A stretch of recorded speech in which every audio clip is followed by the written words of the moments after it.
Nous sommes le mardi 29 avril 2025, j'espère que vous allez bien, heureux de vous retrouver. Bonjour à tous quand même, et puis j'espère que ça s'est bien passé hier, parce que le matin c'était plutôt assez intéressant. Et puis dans l'après-midi, on s'est un petit peu ennuyé sur le Nasdaq, avec toutes ces mèches qui traînent de partout, et qui nous baladent avec des allers-retours pas possibles. Donc on a eu une belle bougie 30 minutes à un moment donné, qui était très intéressante. Évidemment, il fallait être devant, comme d'habitude. Il y avait peut-être le mouvement du matin à prendre au-dessus de l'open. Et puis ensuite, un retour sur la VWAP, ça c'était vraiment reparti gentiment, vraiment très calmement. Et après, il fallait attendre les US pour avoir le fameux mouvement. Rien de plus, rien de moins. Donc si on regarde bien ce qui s'est passé, on a toujours eu l'occasion de retourner sur les liquidités. On est parti pleine balle, et vous avez vu hier, hop, dans la zone ici, hop, c'est parti très fort, et on a tapé le niveau intermédiaire comme d'habitude. Ça marche constamment, ce niveau intermédiaire. Donc je vous invite à vraiment à l'installer sur votre graphique, à le marquer, comme ça vous êtes sûr au moins d'avoir un niveau intéressant de rebond ou de rejet. Enfin, en tous les cas, c'est à vous de l'interpréter comme vous le souhaitez. Donc, retour sur les liquidités. Et après, vous avez vu, il y a eu pas mal de mèches dans toute cette zone-là. C'était un peu chiant. Et donc, ça, c'est vraiment pénible. Quand il y a toutes ces mèches-là, on sent vraiment l'incertitude totale. Et ensuite, c'est parti chercher directement les plus hauts, forcément, vers l'ouverture de Wall Street.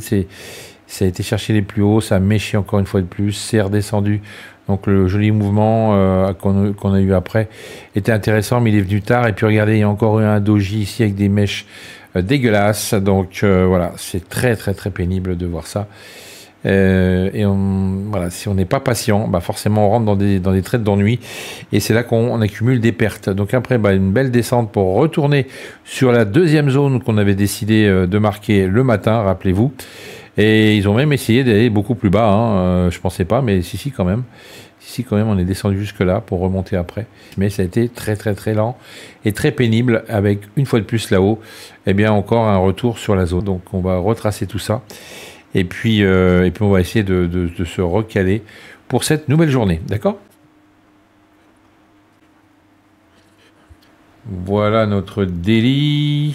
Alors, attendez, il faut que je note évidemment ce niveau important.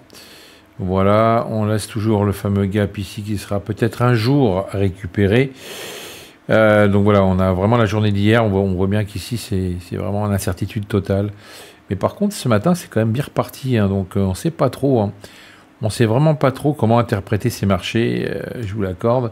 Et depuis le mois de janvier, écoutez, c'est un peu pénible. Et puis dès que Trump est arrivé, ça a été encore plus compliqué. Donc, va falloir faire avec, évidemment.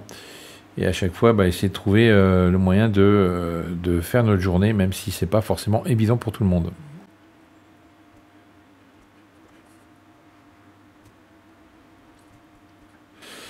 Voilà qui est très bien. Alors, nos zones de liquidité, il y en a une belle ici.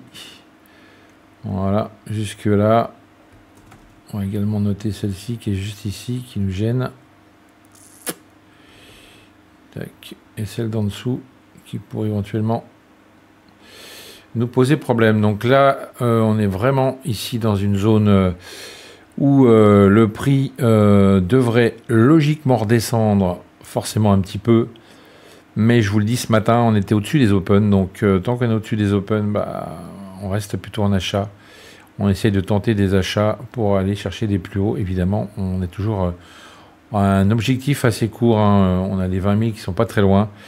Donc voilà, pour l'instant, on se focalise là-dessus, sur les zones de liquidité. Alors, on va tous les noter. C'est parti. Donc, une fois de plus, d'énormes mèches qui traînent à combler. Vous avez vu, ça fonctionne. Ça fonctionne. Après, c'est le timing qu'il faut avoir. Ça, c'est le plus compliqué en trading. Mais vous avez quand même des zones intéressantes. Si jamais ça part d'un côté ou de l'autre, essayez de suivre le prix. Et essayez pas d'être contrariant en ce moment. Ça va vous jouer forcément des tours. Donc là, retour sur cette liquidité. Alors, on pourrait revenir ici aux alentours au-dessus des 19 520, 540. Voilà, ça serait plutôt du 530 ici. pour pouvoir faire un retour déjà tranquillement sur ce niveau, voir si on a l'occasion forcément de revenir par là, de redescendre un petit peu dans cette zone et ensuite, eh bien, avec un peu de volume, aller jusqu'au plus haut. Puis après, on verrait parce qu'on n'a pas du tout d'objectif voilà, à court terme. Pour l'instant, on ne sait pas où on va. Hein. Donc, voilà, le plus facile pour moi, c'est d'aller chercher un peu plus bas, essayer de re-rentrer et après essayer de prendre toute la liquidité du haut. D'accord ? Donc, il y a cette solution-là. Sinon, la solution, je vous l'ai dit, ça peut être aussi de revenir à partir de là, puisqu'on a déjà testé cette zone de liquidité, eh bien, essayer de remonter directement dans cette zone-là, peut-être casser les plus hauts. Ça peut être une idée, comme on a déjà fait ça. Hein. Rappelez-vous, une fois que on casse les plus hauts, on fait un throwback, hop, on revient sur le niveau, en support, et après on repart directement, direction les 20 000. Ça peut se faire, si ils veulent monter, hein, si toutefois ils veulent monter. S'ils veulent retracer, ça va être plus facile d'aller chercher des bas après. Et comme on a des zones de liquidité, ça va être encore plus facile pour nous, parce que ça, c'est, étant donné qu'on a déjà tracé nos zones, on sait où le marché pourrait éventuellement aller. Donc on a tout ça à aller chercher, la petite zone qui traîne ici, et pourquoi pas, si ce sont des fous furieux le matin, à partir de 9h, pourquoi pas descendre beaucoup plus bas. Il risquerait de se bloquer dans ce coin-là, hein, sur les 50% du profil d'hier, hein, 19 440, ça risque d'être travaillé un peu ce niveau-là, si on redescend par là. Sinon, voilà, travailler ce niveau ici, celui-ci en second, sauf si on continue de monter, évidemment, ça va être une autre histoire, mais voilà, au moins ces deux niveaux-là, ces deux zones, on va dire, sont intéressants pour travailler ce matin. Ensuite, on verra si ça descend plus bas cet après-midi. Pour l'instant, c'est ce que je peux vous proposer pour cette matinée. Petit aparté également, pour les coachés, on reprend le coaching là, depuis hier, donc du coup, la personne qui s'est inscrite sur le formulaire va se reconnaître forcément. Je lui ai envoyé donc un retour, il va falloir qu'elle valide forcément son coaching pour qu'on puisse avancer et après que je l'intègre dans le groupe live de Discord. Donc voilà, checkez bien vos emails pour voir si vous avez une réponse de ma part. Et puis pour les autres, je vous invite à vous inscrire si vous souhaitez évidemment qu'on change un petit peu vos habitudes de trading et qu'on trouve des solutions. Et ensuite, vous allez trader avec nous dans le groupe de coaching tout simplement en live. Voilà, ça se passe comme ça. Écoutez, pas d'autres soucis particuliers. On attend également des bonnes nouvelles de la géopolitique. Hein. C'est toujours un petit peu tendu, c'est un petit peu en stand-by. Donc les marchés sont plutôt calmes et ils sont en attente. Hein. On a également les taux d'intérêt qui vont arriver bientôt aussi. La décision des taux d'intérêt, est-ce que ça va vraiment descendre ou pas?